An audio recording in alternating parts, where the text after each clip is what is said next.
Nasamsam ng mga kasundaluhan ng 65th Infantry Battalion sa ilalim ng operational control ng 901st Infantry Brigade ang isang storage o imbakan ng Communist Terrorist Group na puno ng mga materyales sa paggawa ng anti-personnel mine, mga bala at iba pang supply sa bulubunduking bahagi ng Kulambugan, Sibagat, Agusan del Sur noong Agosto 18.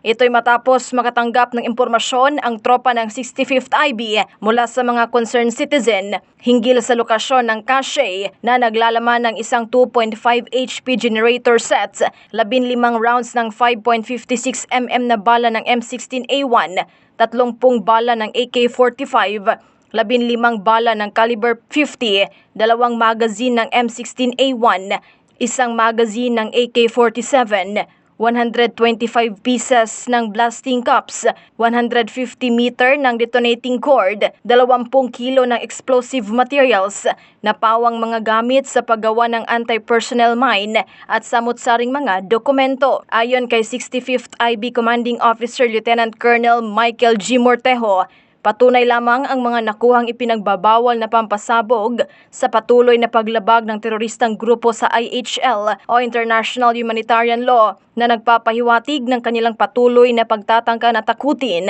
ang mga mamamayan na ngayon ay tumutuligsa sa kanilang presensya sa lugar. Sinisigurado ng 65th IB na patuloy nilang titiyakin na maprotektahan ang mamamayan sa kanilang area of responsibility sa pamamagitan ng mas pinaigting na aktibidad at operasyon ng kasundaluhan laban sa anumang uri ng terorismo.